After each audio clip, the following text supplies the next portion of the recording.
Mr. Commissioner, Mark East for the Government of Canada. I'm here with my co-counsel, Charles Fougere. I have 60 minutes in total, so I'll use the first 30 minutes now and the second half, I guess first thing on Thursday morning. Most of my questions this afternoon are going to be for Mr. Huber. What I would like to do in the half hour that I have today is maybe step back a bit away from the aspirational co-management discussion we're having and return to it on Thursday. And I guess today what I'd like to do is get back into the trenches with respect to the whole issue of consultation, and particularly DFO's consultation with First Nations, because as I understand it, that's still the world that we're in at the moment, as all the parties seem to be working toward a Fraser watershed or a coast-wide co-management process. I'd like to spend a bit of time on that. First of all, perhaps I'd like to call up tab 2 of Canada's documents. I'd like to show this to you, Mr. Huber. And this is a document called Exploring New Governance Approaches to Salmon in BC, Current Advisory Processes, and it's by someone named Andrew Day Consulting. I think his name has come up earlier. And this is it says a report prepared for the Department of Fisheries and Oceans and the Integrated Salmon Dialogue Forum. We've heard about that process in other hearing dates. Mr. Huber, have you seen this before, this document? Yes, I have. I haven't. I'm aware of it, and I've glanced through it. Okay, well, I'd like to mark that as an exhibit, please. Exhibit 1208. I'd like to go to page 5, first of all, because there's a useful chart that I want to ask you to show to you, Mr. Huber. And in the dark, you'll see in the top there's 5 columns. On the left, and I understand the way this is set up is that this is the different levels of engagement between government and First Nations, and so you have local, eco-regional, larger basin areas, north-south coast Yukon, Pacific regional coastwide, and national and international. Is that a useful way of explaining the different levels of engagement that government has with not only First Nations but with other bodies? It could be helpful to understand the different engagements we have. Yeah. And I'm particularly interested in the dark row starting at the far left, and talks about First Nations bilateral discussions and consultations. There's First Nations aggregate discussions and consultations, and then First Nations Fishery Council under Pacific Regional. Would you agree that that's a representative description of the different levels of engagement that DFO has at a macro level with First Nations in BC? Yes, we do have. It's broad, in the case of the watershed, the roadmap, and the forum process. It's even broader. And the forum roadmap process would be another example of a Pacific regional or coast-wide process, I guess. Well, it wouldn't be coast-wide, but it would be. It's an area. I guess a sub-region. You might call it a sub-regional. Okay. Well, I don't want to spend too much time on this document. I just thought it was a use. I want to return to it for other reasons later. Perhaps we just go to page 4, which is the previous page on the document. And here, using the same format, would you agree that these are all different kinds of organizations or bodies with whom the Department of Fisheries engages, consults, and otherwise works with? Yes. And you'll see some that involve First Nations in that list. For example, under Pacific Regional, you'll see the First Nations Fisheries Council as one example. Yeah.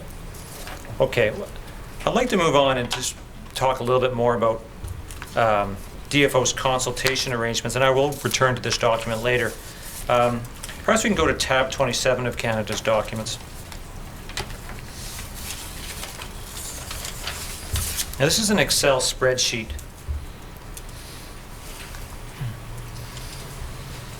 Now, I'm not sure if you can see it on this document, but the title that we have in Canada's list of documents is BC Interior Area First Nations Consultation Record, 2007 to 2010. Is this something that you recognize? Is this something that you've seen before? Well, we do, or we're supposed to track all our meetings on a spreadsheet. Some of us have different spreadsheets, and some of us have a number of meetings we haven't put on spreadsheets, including myself. So this is an example, I suppose, of a record-keeping mechanism that It DFO is. has. And I just maybe, and I don't propose to go through this document, but as you can see, the way it's organized is it has the dates of the consultations, or that, I guess when we talk about consultations, I should clarify, does this record meetings, phone calls, emails, that kind of thing? Engagement, points of contact with First Nations? It would for sure record in-person meetings. Often phone calls, I would suspect, aren't entered on there, but Okay.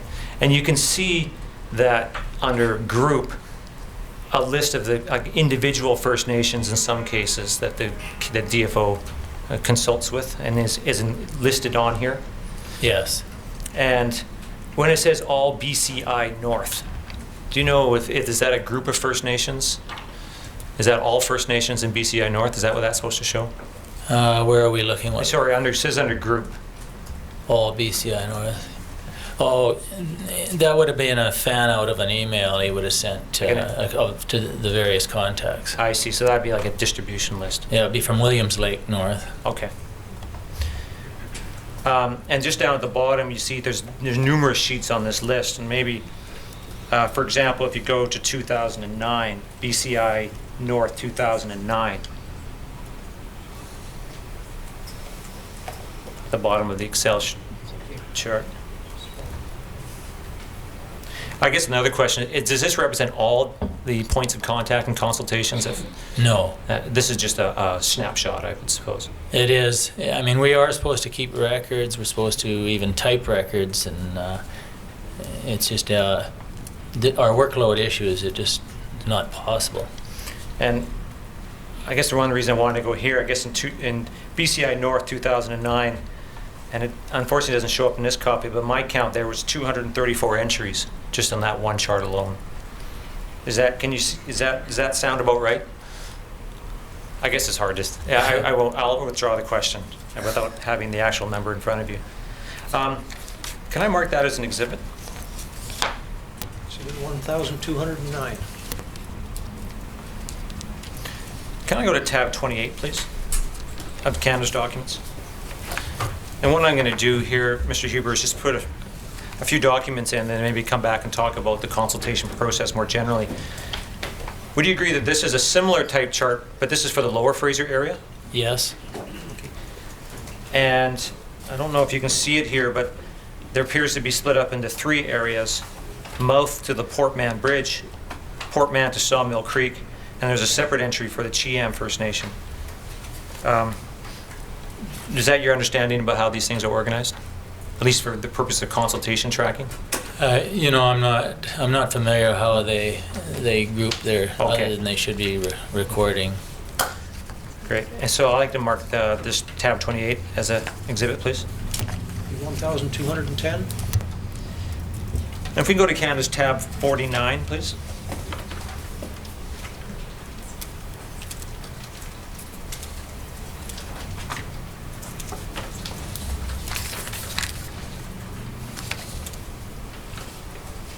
This is a much smaller document, but it's entitled Overview of South Coast First Nations. I think it's actually a 2-page document, but I'll just leave it. This is just the one half.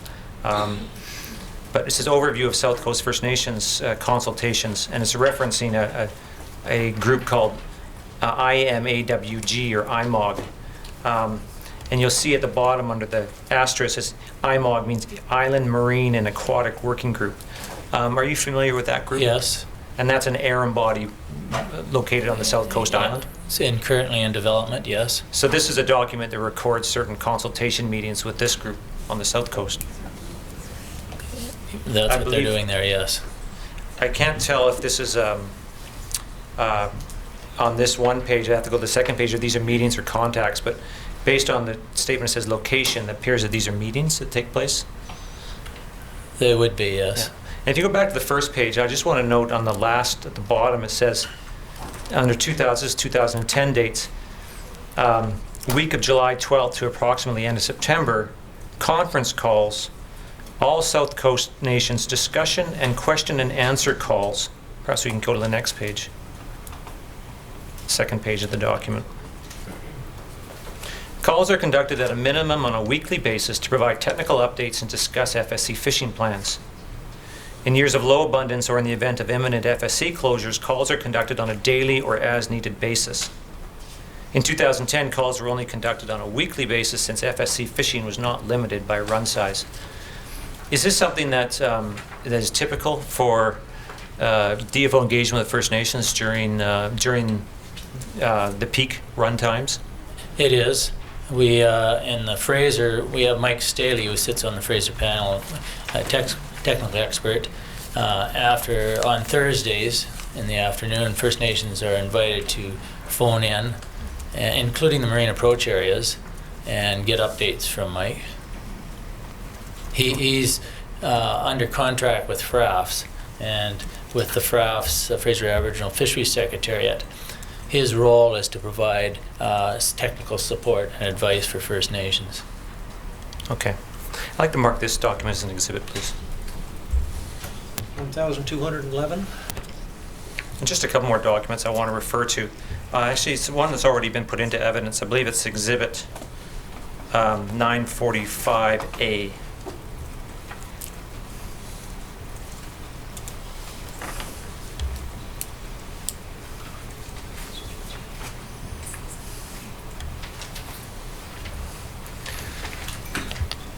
I just want to identify this document again. This is an inventory of meetings related to Fraser Sockeye planning and WSP implementation.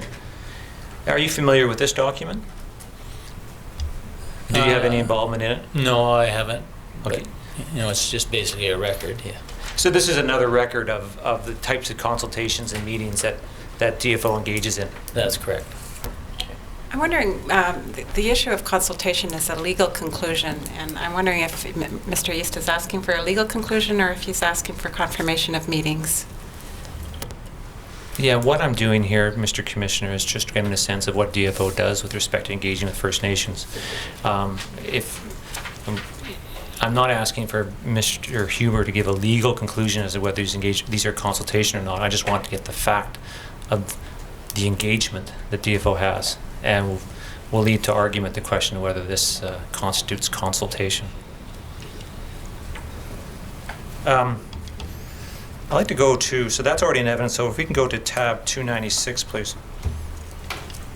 And this is a document that came in, I think, in the Aboriginal Worldview hearings. And it's just a list prepared by DFO of ARAM groups, Fraser River and South Coast groups. Do you recognize this document as essentially a list of organizations, First Nations organizations funded under ARAM, the ARAM program? I'm not familiar with all that are funded, but if it's it's departmental produced and it's a document they've used to track that, I'd assume it's correct. One group that we've talked about today that's not on there, I'm just curious about, is the Intertribal Treaty Organization. Is that organization receive funding through ARAM? Yes. Okay. Maybe I should be asking that question of Chief Terry. Does the Intertribal Treaty Organization or that group receive funding from DFO?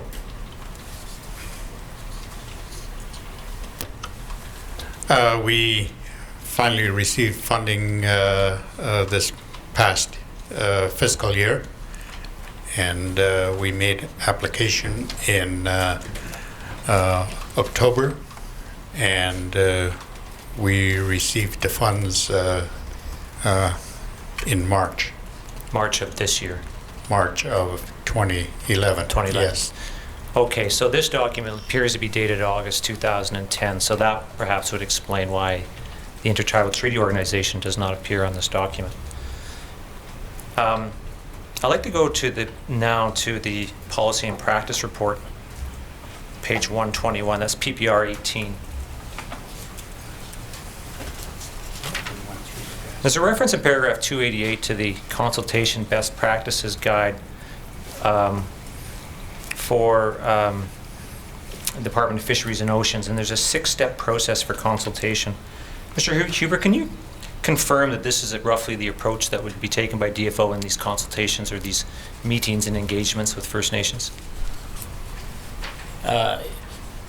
When we're more on a formal basis, some of the consultation wouldn't follow that. Some of the consultation is to negotiate the agreements, and you're just getting together. You might call it consultation, and it is in a forum, but this is generally if you're going to deal with a specific issue that's come up, the format we would use, yes. And would this document have been prepared by an organization or a department within DFO called the Consultation Secretariat? That's correct. And can you just, I don't think the Consultation Secretariat's referred to in the policy and practice reports.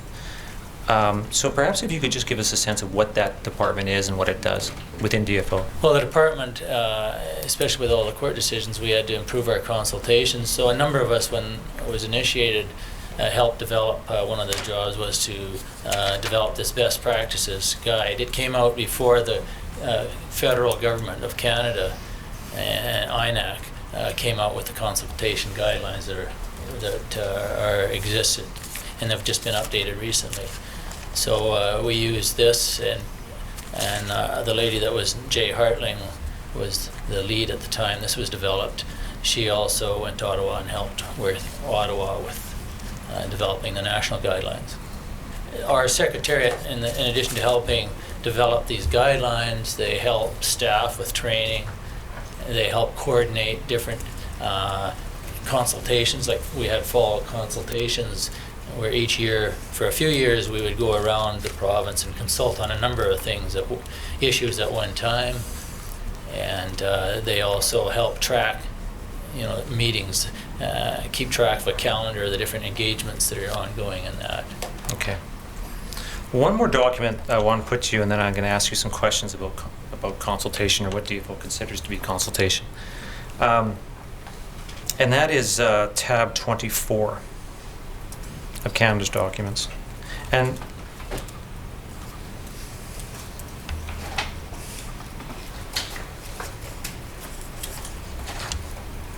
this is a document that is dated, as you can see, March 2011, so it's relatively recent. And do you recognize this document? Aboriginal Yes. Updated Guidelines for Federal Yes. Officials. Perhaps we can go to PPR 18, page 124. And I'll return to this document and mark it as an exhibit. But I just want to, there's a reference in paragraph 290 to the February 2008 interim guidelines. Can you say that the March 2011 document that I just referred to is actually the next iteration, I guess, of this document that's referred to in paragraph 290? It would be. I haven't read this latest document. Okay. Perhaps I could just note this and mark tab 24 as being as an exhibit, please.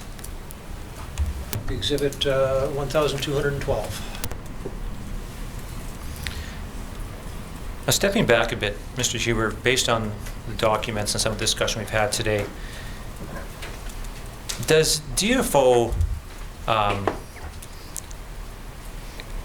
allocate a large part of its, maybe put it this way, to what extent does DFO allocate resources to consultations with First Nations?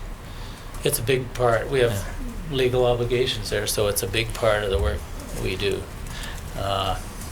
What percentage of time is that? I'm interested particularly in what we talked about in that earlier document about bilateral, the process of bilateral consultations with First Nations.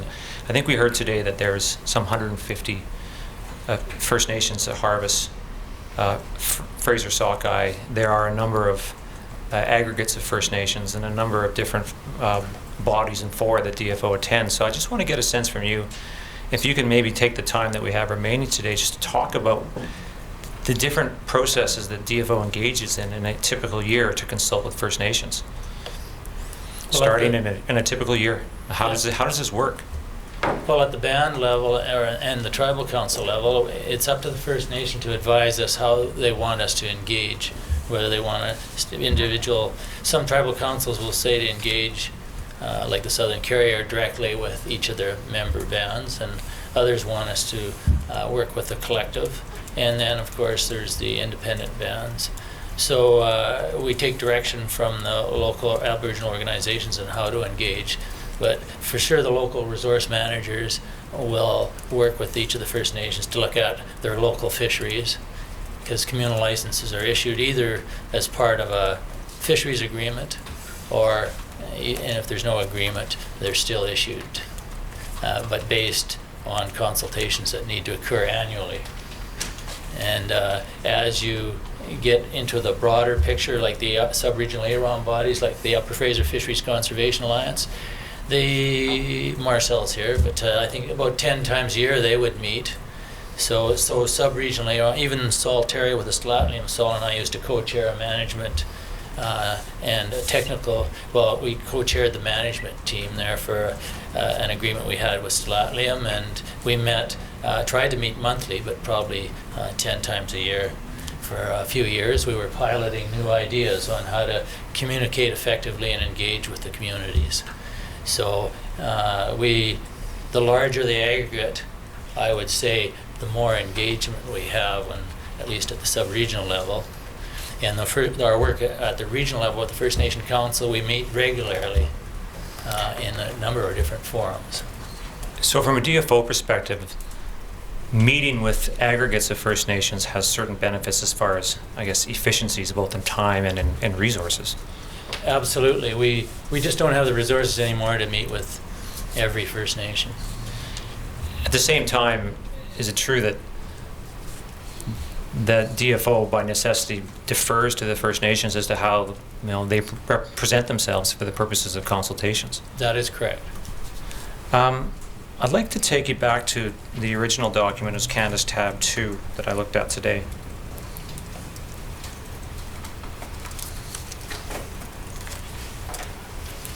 And it's page 32 of the document.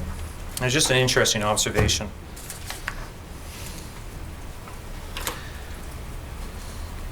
Now, we've heard today, I think, from a number of the people at the panel that very forcefully the interest First Nations have on the Tier 2 government-to-government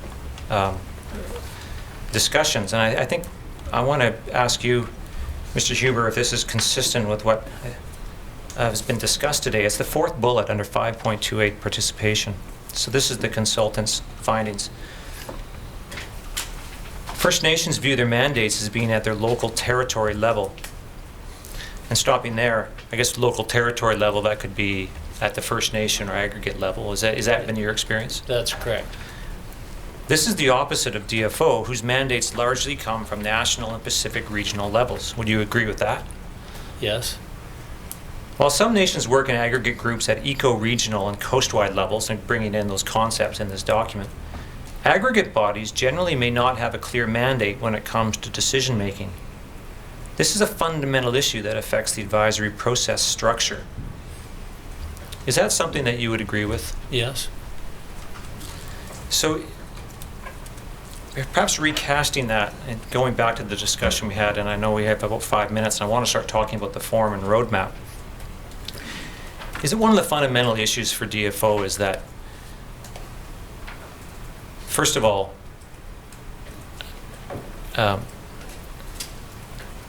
there's an interest on the part of DFO to developing structures where DFO can engage with First Nations at aggregated level. Do you agree with that? Yes. And in preferably as large an aggregated level as possible, Fraser-wide or coast-wide. Well, we would engage, I guess, for different reasons. If it's sharing and exchanging information, those large aggregates work well for that. For decision-making and authority, well, Saul and I don't agree on everything. I guess that's safe to say, Saul. But one area that would be helpful is Saul's vision of the nation with the authority to make the decisions, as opposed to the individual First Nation. Mm-hmm. That would, to me, be appealing to the government, because it would be much more efficient use of time and resources. And in the case of Saul, would respect his vision of, the decision-making governance. And you'd agree that essentially, though, perhaps with assistance from the Government of Canada in terms of funding, this is really an issue for First Nations to resolve amongst themselves. And perhaps this is a question I can ask for all the panel. The If anybody wants to challenge jump. would be many First Nations view their individual First Nation as the authority, and I think in the first case, you could ask Russ on this. In the case of the First Nation Fisheries Council, they word their documentation to that the authority lies with the individual First Nation. But certainly, if they negotiate the groups themselves and advise us that the authority lies at the tribal level, we would recognize that. And the follow-on from that is that until such time as First Nations are able to present that united front in a co-management process to DFO, that there will be a role for DFO in being a role for DFO is ultimately being responsible for the management of the fishery. Would you agree with that? I would agree with that too. I would put some caveats on it. First Nations have a role there as well. I wasn't suggesting they don't have a role, but that to the extent that until such time as the First Nations are able and is to determine issues amongst themselves, there will be a role for DFO to work with the various First Nations groups in order to. I'm seeking your views, and I will seek the views of the panel probably when we resume on Thursday. But a role for DFO to be involved in, I don't want to say arbitrating, but essentially managing the fishery for the interests of all the different First Nations groups in Yes. consultation with them. Yes. Okay. I'm going to maybe just mark one document and then as a starting point for the discussion on Thursday. It's Commission tab 12, I believe. Commission document tab 12. And one of the things I'm going to want to discuss when we get back on Thursday morning is the difference between, and get into the form and roadmap process. First of all, this document, do you recognize it? It's dated from January 18, 2011? Yes. Is it a DFO document? That was put together at the FRAFS. So this is a FRAFS document. Did DFO have a participation in We it? or is do. it- There's a bilateral Bi- executive committee that DFO sits on. Okay. I'm just interested, first of all, perhaps I can mark that as an exhibit. Exhibit 1,213. I'm just going to ask one question, and then I'll leave this for today. And it refers to the form having its origins in 2007 and then 2008, and DFO calling First Nations together to discuss some issues. Can you just explain what those issues were? What was it that inspired this organization? Well, stocks were down and predicted to be low, and to the extent that there wouldn't be commercial fisheries and there wasn't sufficient Fraser salmon to meet First Nations FSC needs. So that meant sharing arrangements had to be made. We had made a lot of effort in 1996 and actually achieved that fairly, Stuart, but this was even more extensive. A lot of stocks were expected to be low. And so there was a real need to work with the First Nations that harvest Fraser salmon, and that included the marine approach areas. So we envisioned this idea of getting all representatives from all the Fraser and the approach areas together to talk about the issue and see what we could, come up with in the form of a sharing plan. Because as I think we've heard up until that point, there wasn't any process or organization where this could occur, this kind of discussion. That's correct. Although under the FRAFS, we do have a technical committee that's been ongoing for years, where technicians from the watershed get together and meet and discuss issues. But because of this was going to put limitations on First Nations harvest, we needed political engagement as well. They're decision makers. Okay. I think I'll mark this document and then conclude my questions for today. Is there already do that? We've already marked I it. usually forget, so if I did it twice, I should get it. Those are my questions. Is that the first page of the document? It's on the screen. This is I understand it was a bilateral sorry, the document that we just marked, I believe that was a bilateral document. That initiated, the initial meeting was a bilateral session. Sorry, I thought the document itself, though, who prepared the document? This terms of reference here? The document, the overview paper says Forum on Conservation. Or the terms of reference, I'm sorry. Yeah, this was just the most recent iteration that was sort of finalized by the FRAPS executive in January. Okay. There had been some earlier drafts sort of sitting there incomplete. Yeah, I'll pick this up then on Thursday. Thank you.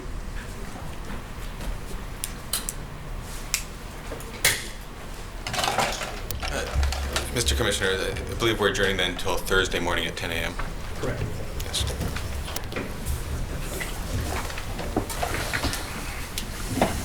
Hearing is now adjourned until Thursday at 10 a.m.